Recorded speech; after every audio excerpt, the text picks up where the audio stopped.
छुट्टा कुकड़ बने रहते, छुट्टा कुकड़ बने रहते, काश ने दुपट्टे वाली मुंडा सद के तेरे, काश ने दुपट्टे वाली।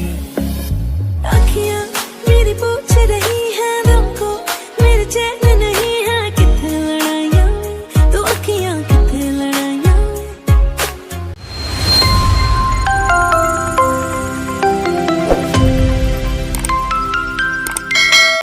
Friends welcome back to our channel. তো বন্ধুরা আজকের ব্লগটা একটু ইন্টারেস্টিং হতে চলেছে। আজকে আমি যাচ্ছি একটা গুজরাটি বিয়ে বাড়িতে, আর ভেবেছিলাম ব্লগ বানাবো না, কিন্তু তাও ইচ্ছে করলো যে ছোটোখাটো তোমাদেরকে একটু দেখাই যে গুজরাটি বিয়ে কীরকম হয়।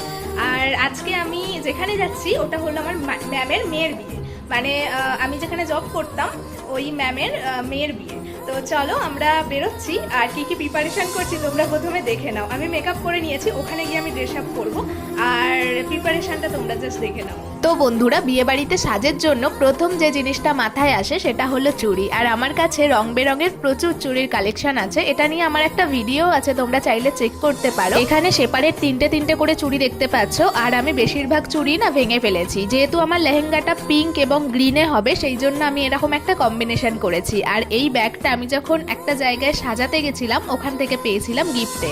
এর ভেতর অনেক কিছু গিফট ছিল, আর আমি এই ব্যাগটায় করে চুড়িগুলো নিয়ে নিচ্ছি যাতে প্রোটেক্ট থাকে। আমরা প্রায় 60 কিলোমিটার যাব, সেই জন্য আমি জিন্স পরে নিয়েছি, ওখানে গিয়ে চেঞ্জ করব। এটা হলো আমার ফাইনাল লুক। তো বন্ধুরা কালকে যে মেহেন্দি করেছিলাম না আমি, তোমাদের সাইডে দেখিয়ে দিচ্ছি, তার এই সাইডটা ওঠেনি, আর এই সাইডে না দেখো সেকেন্ড মেহেন্দিটা যেখান থেকে করেছিলাম ওটা পুরোটা এসেছে, কিন্তু ফার্স্ট মেহেন্দিটার কোনো কালার আসেনি। অনেক দিন থেকে পড়েছিল ওই মেহেন্দিটা, আমি ভাবলাম মেহেন্দিটা করে নিই, কিন্তু এত বোকামো হয়ে গেল না, এত বাজে দেখতে লাগছে না, এটা উঠবে, আর এরকম অবস্থাতেই আমাকে বিয়ে বাড়ি যেতে হচ্ছে। তো চলো আমরা এখন বেরোচ্ছি, বেরিয়ে তোমাদের সাথে কথা বলছি। আহমেদাবাদের এই জায়গাটা আমার খুব ভালো লাগে। আমরা যখন প্রথমে এসেছিলাম এত সুন্দর ছিল না, আগের বছর থেকেই না এটা খুব সুন্দরভাবে মেনটেন করা হয়েছে, আর দেখতেই পাচ্ছ এত সুন্দর লাগছে। আহমেদাবাদ বর্ডার ক্রস করে আমরা এখন গান্ধীনগর ভিজাপুর রোড ধরে নিয়েছি। ভিজাপুর আমাদের বিয়ে বাড়ি পড়েছে, আমাদের ফ্ল্যাট থেকে ডিস্টেন্স হলো প্রায় 60 কিলোমিটার। কিছুটা এগিয়ে এসেই রাজীবের খুব ঠান্ডা লাগছে, হাইওয়ে তো প্রচন্ড হাওয়া, সেই জন্য গ্লাভস পরে নিল আর রুমাল বেঁধে নিল। চলো এবার রাজীব তোমাদের একটু হাই করে দিল, এবার আমরা আগের দিকে এগিয়ে যাই।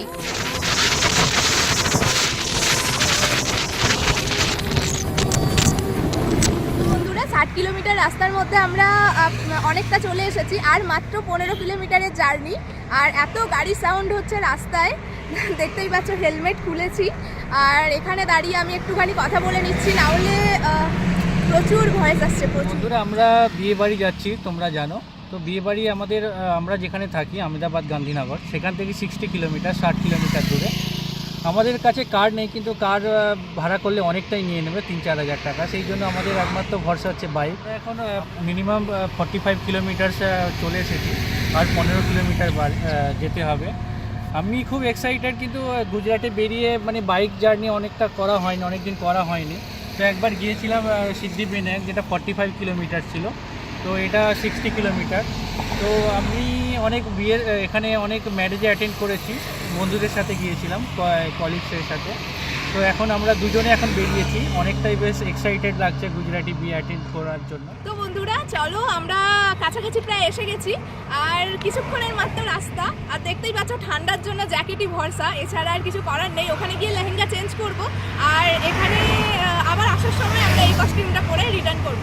তো চলো, আর বেশি রাস্তা বাকি নেই, আমরা ওখানে গিয়ে কথা বলবো। आँखियाँ मेरी पूछ रही हैं तुमको, मेरे चैन नहीं है कितने लड़ाइयाँ में, तो आँखियाँ कितने लड़ाइयाँ में। कैसे तुझको मैं बताऊँ राहें तेरी तकती जाऊँ नींद चुराइयाँ में, तो मेरी नींद चुराइयाँ में। पंछी बोले है क्या मियाँ सुन ले चलो, प्यास बढ़ती रहे प्यार होता रहे। তো বন্ধুরা তোমাদের মণ্ডপটা ঘুরে দেখালাম, আর আমার ফাইনাল লুকটাও দেখালাম, আর এখন দেখতে পাচ্ছ একদম টাট্টু ঘোড়ায় চড়ে বর মণ্ডপে এসে উপস্থিত হয়েছে। আর তোমাদের বলে রাখি দিবাংশিয়ান উৎসবের কিন্তু লাভ ম্যারেজ, আর উৎসবকে দেখেই বুঝতে পারছো নাচের মাধ্যমে কতটা এক্সাইটেড ও, আর ওরা বিয়েতেও খুব খুব এনজয় করেছে, সেটা তোমরা একটু পরেই দেখতে পাবে। তো বন্ধুরা দেখতেই পাচ্ছ বরযাত্রী ঢুকছে, দেখো তোমরা শুধু।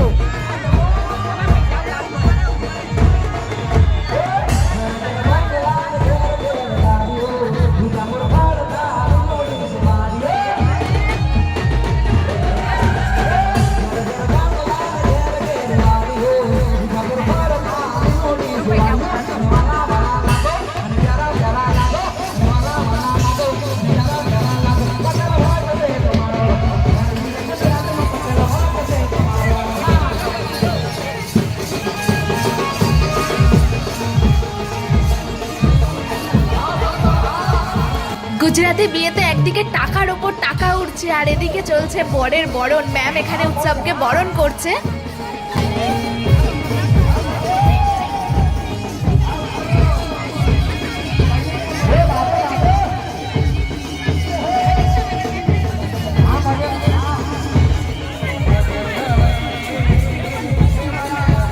देखा तेनू पहली पहली बार वे होने लगा दिल बेकरार वे रब्बा मैनू की हो गया दिल जानिए रब्बा मैनू की हो गया हाय मैनू की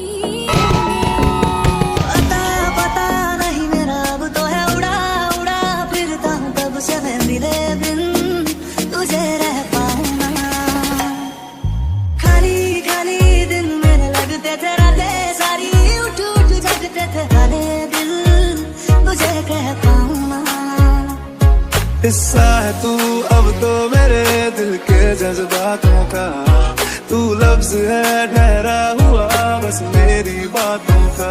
তো বন্ধুরা এতক্ষণ ওদের ফটোশুট হচ্ছিল, তোমাদের দেখালাম। আর এখানে ছাদনাতলা বানানো হয়েছে, দেখতেই পাচ্ছ এখানে সবাই ভিড় জমিয়েছে কারণ বিয়ে শুরু হবে। চলো সেই ফাঁকে আমরা একটু ফটোশুট করে নিই।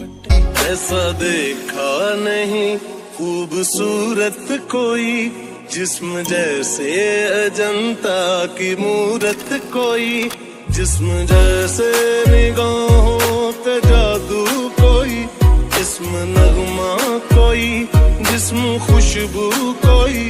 তো বন্ধুরা ফটোশুট করে এসে দেখি এখানে বিয়ের আসরে সবাই বসে গেছেন। ম্যাম আর স্যার এখানে কন্যাদান করতে বসেছেন। উৎসব আর দিবাংশী এখনো আসেনি। চলো এবার আমরা খেয়ে নিই। খাওয়া দাওয়া তো এখানে এলাহি ব্যাপার, যদিও আমরা নন ভেজিটেরিয়ান, সেই জন্য আমাদের কাছে বিয়ে বাড়ি মানে চিকেন অ্যান্ড মাটন। আর এখানে দেখতেই পাচ্ছ স্টল বসেছে আর ডেকোরেশনটা এত সুন্দর করেছে না, এখানটা আমি ভিডিও না করে থাকতে পারলাম না। যাই হোক, ওখানে মেন কোর্স ছিল আর আমরা এখানে চলে এসেছি স্টার্টার নিতে। আমরা স্টার্টারের মধ্যে প্রথম খেয়ে নিচ্ছি আলু টিক্কি। দেখতেই পাচ্ছ খুব সুন্দর, দেখে মনে হচ্ছে টেস্টি হবে। সেকেন্ড অপশন আমরা নেব চাউমিন, এর সাথে মাঞ্চুরিয়ানও আছে আর এছাড়াও আছে ড্রাই মাঞ্চুরিয়ান, যে যেরকমটা খাবে। স্যুপ, বিভিন্ন জুস সহ আরো অনেক স্টার্টারই ছিল, কিন্তু আমরা মেন কোর্সে চলে এসেছি। এখান থেকে প্লেট এবং বাটি নিয়ে চলো আমরা এবার নিয়ে নিই একটা একটা করে মেন কোর্স আমরা কি কি খাবো। মেন কোর্সেও খাওয়ার মতো অনেক জিনিসই আছে, কিন্তু সবগুলো খাওয়া যাবে না। আর আমি এখানে বারণ করছিলাম যে আমাকে দেখাতে হবে না, তুমি খাবারটা দেখাও রাজীবকে। আর এখানে হলো গুজরাটি স্পেশাল লাইভ ধোকলা তৈরি হচ্ছে। আর এখানে ভিড়টা তো দেখো, কারণ গুজরাটিদের এটা সব থেকে প্রিয় খাবার বলতে পারো। দেখতেই পাচ্ছ 2 রকমের ধোকলা আর পাইনঅ্যাপেল সহ বিভিন্ন যে কালারফুল স্যালাড ছিল না, আমি ওটাই বেশি নিয়েছি। খাবার খাওয়ার পরও আমাদের 60 কিলোমিটার জার্নি করতে হবে, সেই জন্য বেশি খাওয়া যাচ্ছে না। যতটুকু অল্প অল্প টেস্ট করা সেগুলোই করছি। রাবড়ির যা টেস্টটা বানিয়েছিল না, ওহো কি বলবো, এখন এডিট করতে বসে আমার জিভে জল চলে আসছে। যাই হোক, ডিনার তো হয়ে গেল, এবার গিফটের ব্যাপারটা বলি। আসলে গুজরাটি বিয়েতে বেশিরভাগটাই টাকা দিয়ে দেয়, গিফট বড় বড় কেউ নিয়ে আসে না। আর এখানে একটা কাউন্টার বসে, সেই কাউন্টারে নাম লিখিয়ে টাকাটা জমা দিতে হয়। এটা মেয়ের বাবাদের খুব হেল্প হয়, আমাদের বাঙালিদের কালচারটা আলাদা। এই কার্ডের মাধ্যমে আমি আর রাজীব দিবাংশীকে উইশ করেছি। আমার তো মনে হয় এটা খুব ভালো প্রসেস, কারণ এই টাইমে ছেলে মেয়ের বাবা মায়েদের টাকার দরকার হয়। আমি 4.5 বছর আগে বিয়েতে যা গিফট পেয়েছি, আমার কিছু কিছু গিফট এখনো বক্স খাটে পড়ে আছে, যেটা আমার কোনো কাজেই লাগে না। এটা আমার পার্সোনালি বক্তব্য, তোমাদের কি মতামত তোমরা কমেন্ট বক্সে শেয়ার। যাই হোক, আমরা চেঞ্জ করে বেরিয়ে যাচ্ছি। আর এখানে বিয়ের মণ্ডপে একদম এনজয় করতে করতে বিয়ে হচ্ছে। আমার খুব ইচ্ছে ছিল আরো কিছুক্ষণ থাকার। এখন মোটামুটি 8টা বাজে, এখন না বেরোলে না অনেকটা লেট হয়ে যাবে। আর আমরা হাইওয়ে দিয়ে যেহেতু জার্নি করব, অনেকটা ফাঁকা রাস্তা আমাদেরকে যেতে হবে। যেহেতু রাজীব আমাকে নিয়ে যাবে, তাই ও কোনো রিস্ক নিতে চাইছে না। তো বন্ধুরা, আমার আজকের ব্লগটা আমি এখানেই শেষ করছি। ভিডিওটা কেমন লাগলো প্লিজ কমেন্টে জানিও। ভালো লাগলে লাইক এবং সাবস্ক্রাইব করে দিও। দেখা হচ্ছে মধ্যপ্রদেশের ব্লগ নিয়ে, যেটা আমার সিরিজ চলছিল, মাঝখানে এই ব্লগটা আমি আপলোড দিলাম। তোমরা সবাই ভালো থেকো, সুস্থ থেকো। Good night, bye bye.